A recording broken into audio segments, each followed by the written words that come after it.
خط اس کا دوسرا باب اور اس کی نامی آیت سے ہم پڑھیں گے۔ آپ کو پتہ ہے کہ کرسمس سیزن چل رہا ہے، تو کرسمس کے سیزن کے سٹارٹ میں میں چاہتا ہوں کہ ہم سب سے پہلے اس بات کو جانیں کہ یسوع مسیح اس زمین پر آئے تو ضرور، لیکن آئے کن مقاصد کے تحت میں، یعنی وہ کون سے مقاصد تھے جن مقاصد کی بنا پر یسوع مسیح کو اس دنیا میں آنا پڑا۔ اور اس کے بعد پھر ہم آگے چل کر مزید آگے جیسے جیسے یہ سیزن چل رہا ہے ہم مزید سیکھتے جائیں گے۔ تو سب سے پہلے ہمیں اس بات کا بخوبی وضاحت سے پتہ ہونا ضروری ہے کہ یسوع مسیح اس زمین پر کیوں آئے۔ تو آئیے میرے ساتھ حوالہ نکالیے عبرانیوں دوسرا باب اور اس کی نامی آیت سے ہم پڑھتے ہیں۔ تو خدا کے کلام میں لکھا ہے، البتہ اس کو دیکھتے ہیں جو فرشتوں سے کچھ ہی کم کیا گیا، یعنی یسوع کو، کہ موت کا دکھ سہنے کے سبب سے جلال اور عزت کا تاج اسے پہنایا گیا، تاکہ خدا کے فضل سے وہ ہر ایک آدمی کے لیے موت کا مزہ چکھے، کیونکہ جس کے لیے سب چیزیں ہیں اور جس کے وسیلہ سے سب چیزیں ہیں، اسی کو یہی مناسب تھا کہ جب بہت سے بیٹوں کو جلال میں داخل کرے تو ان کی نجات کے بانی کو دکھوں کے ذریعہ سے کامل کر لے، اس لیے کہ پاک کرنے والا اور پاک ہونے والے سب ایک ہی اصل سے ہیں، اسی سبب سے وہ انہیں بھائی کہنے سے نہیں شرماتا۔ اب مزید آگے 17ویں آیت میں پڑھنے والا ہوں، پس اس کو سب باتوں میں اپنے بھائیوں کی مانند بننا لازم ہوا، تاکہ امت کے گناہوں کا کفارہ دینے کے واسطے ان باتوں میں جو خدا سے علاقہ رکھتی ہیں ایک رحم دل اور دیانتدار سردار کاہن بنے، کیونکہ جس صورت میں اس نے خود ہی آزمائش کی حالت میں دکھ اٹھایا تو وہ ان کی بھی مدد کر سکتا ہے جن کی آزمائش ہوتی ہے۔ آج کی پاک کلام کے باعث ہم سب کی زندگیاں تبدیل ہو، سب مل کر کہیں گے آمین آمین۔ اب بائبل مقدس میں ہمیں ملتا ہے کہ یسوع مسیح کوئی جسمانی کام کرنے کے لیے نہیں آئے تھے، اور نہ ہی یسوع مسیح کسی انسان کی مرضی کو پورا کرنے کے لیے آئے تھے۔ بائبل مقدس میں ملتا ہے کہ یسوع مسیح خدا کی مرضی کو پورا کرنے کے لیے آئے تھے، جو بنائی عالم سے وہ منصوبہ نجات کا منصوبہ تیار کیا گیا تھا۔ کتاب مقدس میں آپ سب جانتے ہیں کہ جب سامری عورت سے یسوع مسیح ہم کلام ہو رہے ہوتے ہیں تو اس سے پہلے اس نے اپنے شاگردوں کو بازار میں بھیجا ہوا تھا، شہر میں بھیجا ہوا تھا، جا کر وہ کھانا مول لے کر آئے، کیونکہ وہ کہتا ہے کہ مجھے بڑی بھوک لگی۔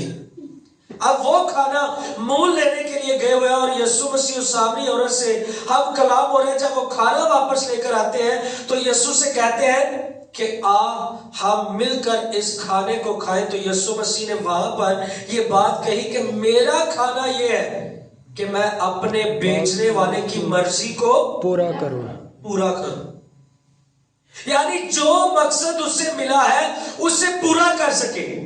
اب اس سے یہ بات ظاہر ہوتی ہے کہ فرما برداری سے ہی اسودگی ملتی ہے، یعنی انسان نو سکون ادو ہی ملتا ہے جدو فرما برداری کرتا ہے۔ تے یسوع مسیح دا شیوا سی کہ یسوع مسیح اپنے خدا دی مرضی نو پورا کرتے سن تے انہاں نو بڑا سکون ملتا سی۔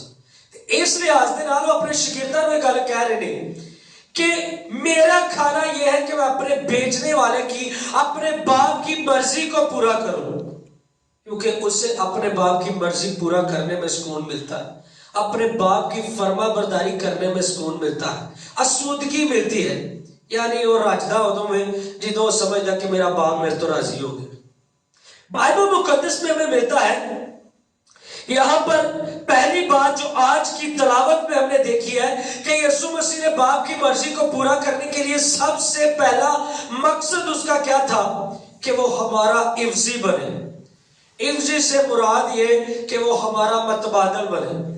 اب متبادل سے مراد یہی ہوتا ہے نعم البدل، یعنی او دے ورگا بنے، ساڈے ورگا بنے، ساڈے ورگا انسان بن کے تے ساڈے لی اپنی جان نو قربان کرے، صلیب تے دوے، اس لی اس زمین تے ہے پہلا مقصد او دا اس۔ اب بائبل مقدس میں آپ دیکھتے ہیں کہ حزقیل کی کتاب میں بیان کیا گیا ہے جو جان گناہ کرے گی سو وہی مرے گی. یعنی انسان اگر گناہ کرے گا تو وہ کیا ہوگا؟ مرے گا. اگر وہ گناہ کرے گا تو کیا ہوگا؟ مرے گا. اب پولس رسول بھی یہی کہتا ہے کہ گناہ کی مزدوری کیا ہے؟ موت. یعنی جس نے گناہ کیا ہے اب اسے مرنا بھی پڑے گا. جیسے آدم سے کہا گیا کہ جس روز تو نے اس درخت کا پھل کھایا تو مرا. یعنی اسے کہا کہ ہر ایک درخت کا پھل تو کھا سکتا ہے لیکن نیک و بد کی پہچان کی درخت کا پھل نہ کھانا، جس روز تو نے یہ کھایا تو مرا. یعنی اگر فرما برداری جڑے بندے نہیں کرتے، جڑے نافرمانی کرتے نے، جڑے گناہ کرتے نے، تے گناہ دی مزدوری بائبل چ لکھا ہے وہ موت ہے. تے جڑی جان گناہ کرے گی وہ مرے گی. اب یسوع مسیح ہمارا عوضی بن کے، متبادل بن کے اس لیے اس زمین پر آیا کہ وہ انسان جو گناہ کی وجہ سے موت کا لقمہ ہونے جا رہا تھا، خدا نے چاہا کہ میں اسے مرنے نہیں دوں گا، میں اس کے لیے اپنے اکلوتے بیٹے کو بھیجوں گا تاکہ جو ان کی خاطر اپنی جان صلیب پر دے اور یہ بچے رہیں، یہ مرے نہیں. کیونکہ بائبل یہ بیان کرتی ہے، کیونکہ اصول یہی ہے، بائبل کا پرنسپل یہی ہے کہ جو جان گناہ کرے گی سو مرے گی. اب ہمارے خداوند خدا نے اپنے بیٹے کو بھیجا تاکہ وہ ہمارا عوضی بنے. جب وہ صلیب پر کیلوں سے جڑا ہوا تھا تو میری اور آپ کی خاطر قربان ہوا، میری اور آپ کی خاطر اس نے وہ موت گوارا کی، میری اور آپ کی خاطر اس نے وہ قیمت ادا کی. یہ اس کا مقصد تھا جو بائبل مقدس میں آج کی تلاوت میں ہم نے دیکھا ہے کہ ہر ایک آدمی کے لیے موت کا مزہ چکھے، ہر ایک آدمی کے لیے موت کا مزہ چکھے. یعنی تمام انسانوں کے گناہوں کے کفارہ کے لیے یسوع مسیح نے اپنی جان صلیب پر دینی تھی، اس لیے وہ اس زمین پر آئے. کس لیے آئے؟ تاکہ وہ میری اور آپ کی خاطر صلیب پر اپنی جان قربان کرے. یعنی عوضی بننے کے لیے، متبادل بننے کے لیے، ہماری طرح کا انسان بننے کے لیے اس زمین پر آیا تاکہ ہماری خاطر اپنی جان صلیب پر دے. اب بائبل مقدس میں ہمیں آج کی تلاوت میں دوسرا مقصد یہی ملتا ہے کہ وہ ہماری نجات کا بانی بن گیا. ہماری نجات کا کیا بن گیا؟ بانی بن. کیونکہ کتاب مقدس میں لکھا ہے نا کہ ابھی ہم نے تلاوت میں 10ویں آیت میں پڑھا ہے تو ان کی نجات کے بانی کو دکھوں کے ذریعہ سے کامل کر لے. یعنی خدا نے اپنے بیٹے کو اس لیے بھیجا تاکہ وہ دکھوں کے ذریعہ سے کامل بنے اور ہماری نجات کا بانی بنے. کن کی نجات کا؟ ہماری نجات کا بانی بننے کے لیے یسوع مسیح اس زمین پر آئے. بانی کا مطلب ہوتا ہے شروع کرنے والا، رہنما، راہوں کو روشن کرنے والا. اور عبرانیوں کے خط میں ہم جب 12واں باب پڑھتے ہیں تو وہاں پر پہلی آیت میں لکھا ہے کہ بس ایمان کے بانی کامل کرنے والے یسوع مسیح کو تکتے رہے. کس کو؟ ایمان کے بانی یسوع کو تکتے رہے. یعنی وہ ایمان کا بانی بھی ہے اور یہاں پر آج کی تلاوت میں ملتا ہے کہ وہ ہماری نجات کا بانی ہے. ایسے جیسے کہ کوئی بھی شخص اگر کسی بھی کام کا آغاز کرتا ہے اور دوسرے اس کام میں اس کے نقش قدم پر چلتے ہیں. یعنی کوئی شخص پہلے اس کا نمونہ، اس کا سیمپل بنا کر دیتا ہے اور دوسرے لوگ ویسے ہی بنا کر اسے دیتے ہیں.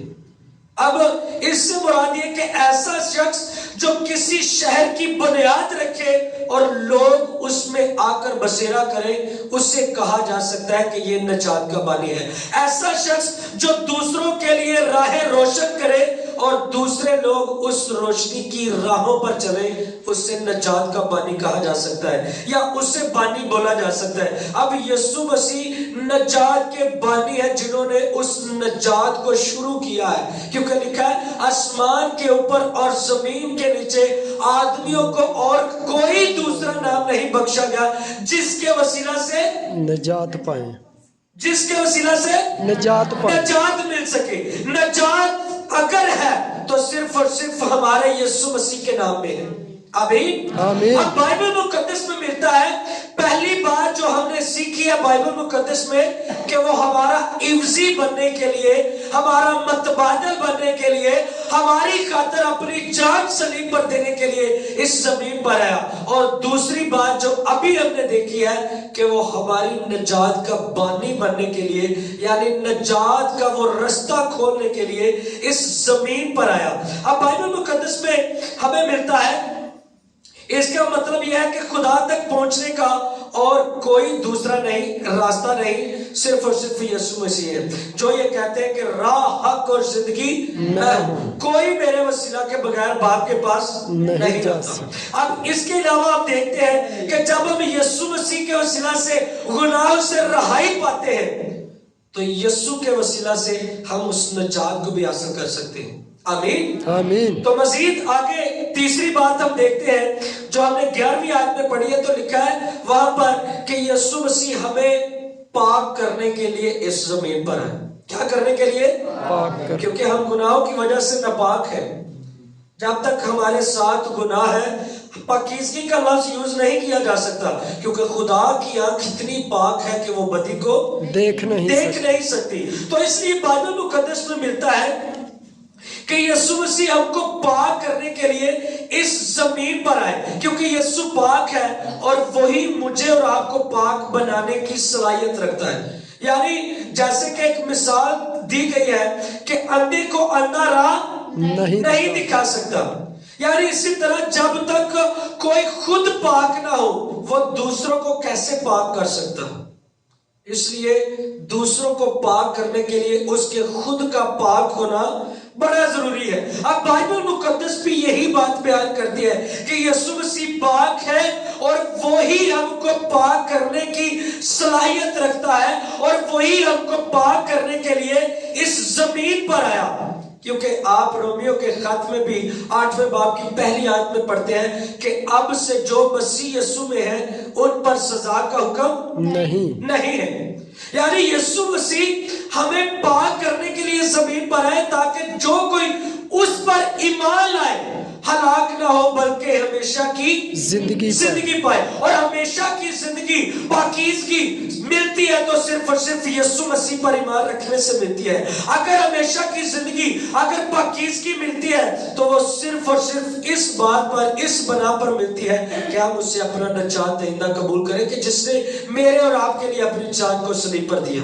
اب کتاب مقدس میں چوتھی بات ہمیں ملتی ہے کہ خداوند یسوع مسیح شیطان پر فتح پانے کے لیے, اس کے تمام تر کاموں کو نیست و نابود کرنے کے لیے آئے اس زمین پر. جو آج کی تلاوت میں ہم دیکھتے ہیں, اگر آپ 14ویں آیت پڑھیں تو وہاں پر لکھا ہے کہ ابلیس کو تباہ کرنے کے لیے, اس کے منصوبوں کو تباہ کرنے کے لیے, برباد کرنے کے لیے. اب کتاب مقدس میں ہم دیکھتے ہیں کہ جیسے کہ لکھا ہے کہ گناہ کی مزدوری موت ہے. اب ابلیس نہیں چاہتا کہ ہم لوگ نجات کو حاصل کر سکیں. ابلیس چاہتا ہے کہ ہم گناہوں میں ہی پھنسے رہیں اور وہی گناہ جب تک ہمیں موت کی قید میں نہیں لے جاتا تب تک ہم اسی گناہ میں, ان گناہوں میں پھنسے رہیں. کتاب مقدس میں ہمیں ملتا ہے کہ جب ہم مر جاتے ہیں, مرنے کے بعد نجات نہیں ہے. نجات اگر ہے تو وہ اسی زندگی میں ہے. جو زندگی ہم گزار رہے ہیں, اگر ہمیشہ کی زندگی آپ لوگ پانا چاہتے ہیں, آپ لوگ حاصل کرنا چاہتے ہیں, اگر ہمارا مسیح یسوع ہمیشہ کی زندگی دینے کے لیے آیا تو وہ اسی لیے آیا تاکہ ہم جو زندہ ہیں وہ ان باتوں سے عبرت حاصل کریں, نصیحت حاصل کریں, اس پر ایمان لائیں تاکہ نجات کو حاصل کر سکیں. لیکن ابلیس نہیں چاہتا کہ ہم اس نجات کے پیغام کو قبول کریں. ابلیس نہیں چاہتا کہ ہم اس کے گھر میں آئیں. ابلیس نہیں چاہتا کہ ہم مسیح کی اس نجات کو حاصل کر سکیں. ابلیس چاہتا ہے کہ ہم موت کو گلے لگا لیں اور موت کے بعد ہمیشہ تک ہم ابلیس کے پھندے میں پھنسے رہیں.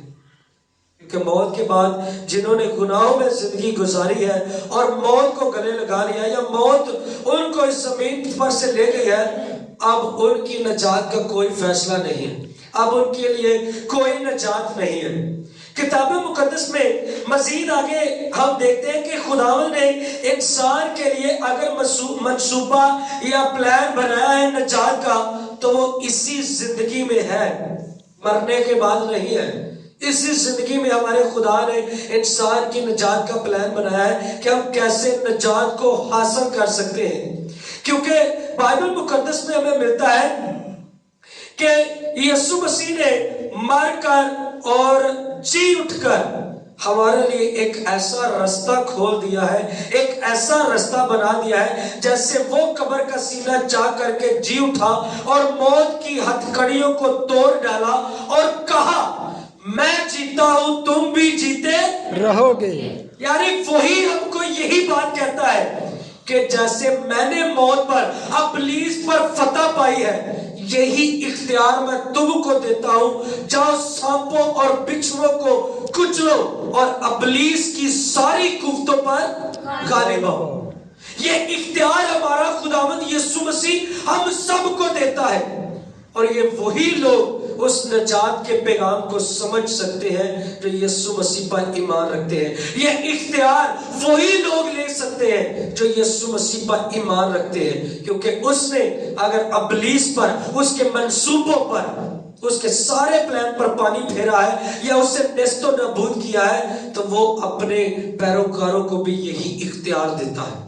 آخری بات جو بائبل مقدس ہمیں سکھاتی ہے کہ یسوع مسیح کے آنے کا مقصد تھا، وہ آخری بات یہ تھی کہ یسوع مسیح کو اپنے بھائیوں کی مانند بننا ضروری تھا، لازم تھا۔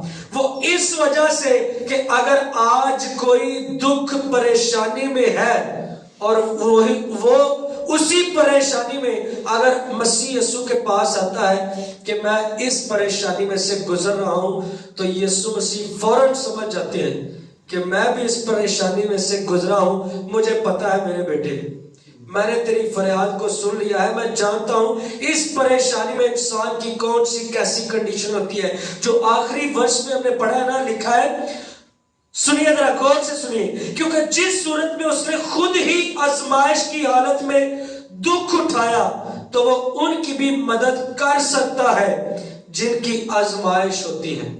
یعنی اگر کوئی دکھوں میں سے گزرتا ہے تو اس کا مطلب یہ ہے کہ مسیح یسوع بھی دکھوں میں سے اگر گزر کے گئے ہیں تو اسے معلوم ہے کہ دکھوں میں سے گزرنا کتنا مشکل ہوتا ہے۔ یہ پریشان نہ ہو کہ خدا میری سنتا نہیں، خدا میرے دکھوں کو جانتا نہیں، خدا سمجھ نہیں پا رہا، خدا سب کچھ جانتا ہے۔ تو بائبل مقدس یہی بات بیان کرتی ہے کہ وہ سب سے پہلی بات کہ وہ ہمارا عوضی بننے کے لیے اس زمین پر آیا، دوسری بات کہ وہ ہماری نجات کا بانی بننے کے لیے اس زمین پر آیا، تیسری بات کہ وہ ہم سب کو گناہوں سے پاک کرنے کے لیے اس زمین پر آیا، چوتھی بات کہ وہ ابلیس پر فتح پانے کے لیے اس زمین پر آیا، اور پانچویں بات کہ وہ ہمارا ہمدرد کاہن بننے کے لیے، ہمدردی بننے کے لیے اس زمین پر آیا۔ جیسے کہ ہم دیکھتے ہیں کہ کیتھولک میں کچھ ایسے لوگ ہوتے ہیں، یا ہماری ایسی مشن میں بھی کچھ ایسے لوگ ہوتے ہیں جو اپنی پریشانی کو، اپنے دکھوں کو، یا جن حالاتوں سے وہ گزر رہے ہوتے ہیں اپنے خادم کو بتاتے ہیں کہ میں دکھوں میں سے گزر رہا ہوں، میرے لیے دعا کی جائے۔ بائبل مقدس یہ بیان کرتی ہے کہ وہ ہمارا ہمدرد کاہن ہے۔ اگر آپ اپنے دکھوں کو اپنے اس مسیح کے آگے رکھتے ہیں تو وہ سب جانتا ہے کہ دکھوں میں سے گزرنے میں انسان کو کن پریشانیوں سے گزرنا پڑتا ہے، کیونکہ وہ بھی ہماری طرح انسان ہی بنا، ہماری طرح انسان بنا، کیونکہ لکھا ہے کہ وہ کامل خدا بھی ہے اور کامل انسان بھی ہے۔ ہمارے لیے اس زمین پر انسان بن کر آیا تاکہ ان ساری چیزوں کو برداشت کرے، ان ساری چیزوں کو اختیار کرے۔